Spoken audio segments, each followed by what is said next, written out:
Kami menganalisis ratusan foto citra satelit, dokumen pengiriman kayu, kepemilikan perusahaan, hingga pelacakan kapal dari Balikpapan hingga Cina untuk melihat distribusi bisnis mereka. Kami turun ke lapangan, keluar masuk hutan melihat aktivitas deforestasi yang mereka lakukan. Kami juga memasang alat pelacak pada kayu dan tools pelacak tongkang pembawa kayu untuk memperkuat basis bukti digital yang kami temukan. Royal Golden Eagle Group atau RGE, dengan April sebagai salah satu lengan bisnisnya di industri pulp dan kertas, berdiri sebagai salah satu titan dalam produksi pulp kayu dunia. Produk turunannya merasuk ke dalam kehidupan sehari-hari kita, dari kertas, tisu, kemasan, hingga kain rayon viskosa yang kita kenakan. Sumber dari semua produk tersebut adalah hutan akasia dan eukaliptus yang ditebang untuk memenuhi permintaan pasar yang tak ada habisnya. Dampak dari industri ini bukan cuma sekadar pohon ditebang. Ini adalah tentang deforestasi, kerusakan habitat, dan kontribusi pada krisis iklim global.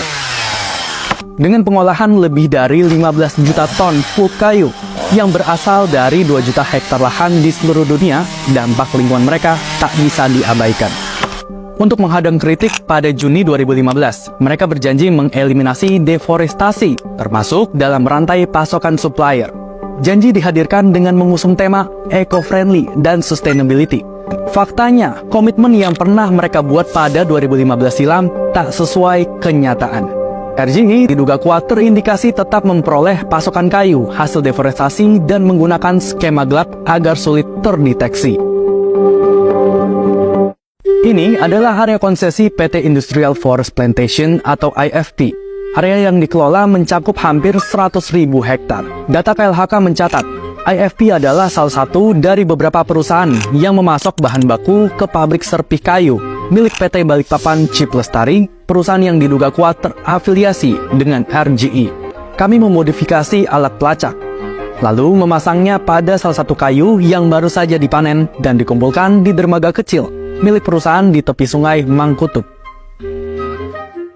Alat ini menjadi kunci untuk mengetahui destinasi akhir kayu tersebut. Para pekerja di area konsesi mengatakan, kayu-kayu ini akan dibawa ke Balikpapan. Di dokumen KLHK yang sudah tertera, mayoritas kayu IFP diambil oleh PT Balikpapan Chip Lestari. Setelah periode pemantauan intensif, kayu tersebut akhirnya sampai di Balikpapan, diolah menjadi serbuk kayu, dan selanjutnya dikirim ke Richau, Cina dengan kapal Futong Express. Di Cina, kayu sudah siap ditampung anak perusahaan RGE, yakni Asia Simbol. Lewat Asia Simbol inilah produk-produk olahan deforestasi Kalimantan ini dijual ke berbagai pasar di seluruh dunia. Temuan ini membuktikan komitmen meniadakan deforestasi yang dibikin RGE dan April pada 2015 tak sesuai kenyataan di lapangan. Ketika komitmen dibikin, artinya RGE sepakat tak akan lagi memasok kayu akasia dari lahan deforestasi setelah 2015. Faktanya, kami menemukan mereka mendapat pasokan akasia dari hutan yang dibabat PT IFP pada 2017 silam. Selama periode 2016 sampai 2022, deforestasi pada konsesi mencapai lebih dari 20.000 hektar. Laporan penyalahgunaan kayu hasil deforestasi RGE melibatkan IFP sebetulnya pernah dirilis Environmental Paper Network pada Mei 2023 lalu. Pihak RGE melalui anak usaha Asia Simbol menjawab tudingan ini. Mereka mengatakan akan menyelidiki dan menyetop sementara pengiriman kayu dari IFP. Masalahnya, hak jawab ini dibikin pada 7 Juli 2023, sedangkan investigasi lapangan narasi membuktikan ternyata PT IFP tetap memasok kayu ke RGE sampai sekarang. Polanya mirip dengan apa yang terjadi di PT BCL. Seperti dijelaskan di awal, PT BCL adalah penampung kayu dari PT IFP. Hampir 99,9% saham PT BCL dimiliki oleh sebuah entitas bisnis asal Malaysia bernama BCL Industrial. Sumber dana perusahaan ini adalah Taroko Investment, sebuah perusahaan yang berbasis di British Virgin Islands. Seperti Samoa, BVI juga dikenal sebagai surga pajak, tempat di mana para pengusaha memilih untuk menyembunyikan aset dan operasi bisnis mereka. Komisaris BCL saat ini, yakni Ivan Chandra, juga terdeteksi bekerja di Nusantara Fiber, yang dalam laporan @environment disebut sebagai bagian dari RGE. Tak cuma menyangkut relasi direksi, BCL juga berbagi tempat dengan 2 perusahaan lain di lokasi pabrik mereka di Balikpapan, dengan PT Kutai Nusantara dan PT Kalimantan Prima, yang jelas disebut berafiliasi dengan RGE.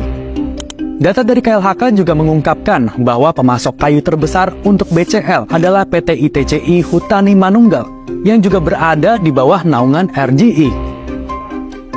Saat ini sedang dibangun pabrik mil berkapasitas besar oleh PT Phoenix Resource International di Kalimantan Utara. Temuan kami, perusahaan ini berafiliasi dengan RGE. Terbukti munculnya relasi kuat dengan PT BCL. Pabrik ini membutuhkan 3,9 juta meter kubik kayu atau setara dengan 100.000 truk kayu setiap tahun. Permintaan kayu dalam jumlah besar ini akan memberikan tekanan untuk memproduksi volume serat kayu dan deforestasi lanjutan dari beberapa konsesi yang dimiliki secara langsung dan tidak langsung oleh RGE. Ada sekitar 600 ribuan konsesi hutan di Kalimantan dan Papua yang kini semakin terancam.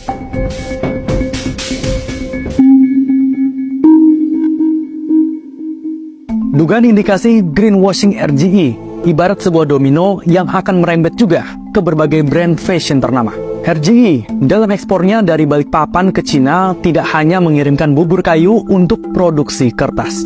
Mereka juga mengubahnya menjadi salah satu bahan paling diminati oleh dunia fashion, rayon viskose.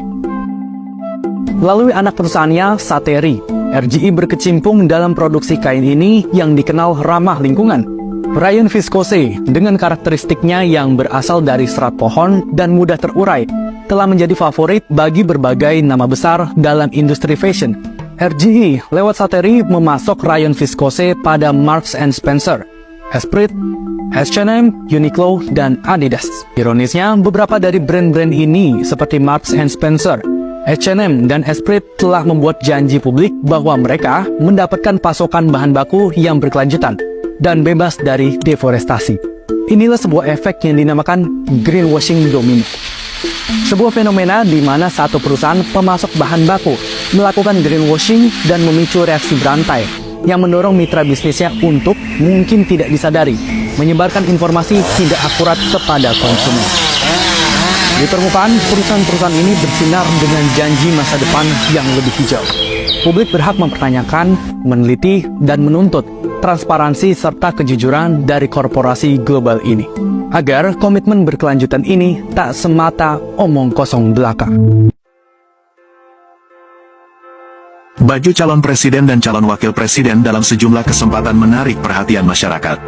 Misalnya, pada debat Cawapres, Minggu, tanggal 21 Januari tahun 2024, pasangan calon nomor urut 3, Ganjar Pranowo Mahfud MD mengenakan baju ramah lingkungan. Pemilihan busana tersebut sesuai dengan tema debat yakni, pembangunan berkelanjutan, sumber daya alam, lingkungan hidup, energi, pangan, agraria, masyarakat adat dan desa. Dalam konferensi pers usai debat, paslon nomor urut 3, Ganjar Mahfud MD memakai baju dari kain tenun dengan desain menyerupai beskap. Ganjar mengenakan warna hitam, dengan motif kotak-kotak di bagian bawah. Sementara Mahfud MD, dalam balutan baju dari kain tenun berwarna krem, dengan desain senada. Mahfud MD menjelaskan, baju yang dikenakannya bersama Ganjar, terbuat dari kapas asli Indonesia, yang mudah terurai secara alami. Mahfud MD mengatakan, penggunaan proses ramah lingkungan dalam pembuatan baju tersebut, mampu mencegah produksi sekitar 80 ton CO2, meregenerasi 30 hektar lahan melalui daur ulang sampah, dan mengubah tanah kering menjadi agroforestry. Tak hanya perajin dari Tuban, Jawa Timur, pembuatan baju tenun itu melibatkan perajin dari Makassar, Sulawesi Selatan dan Badung, Bali.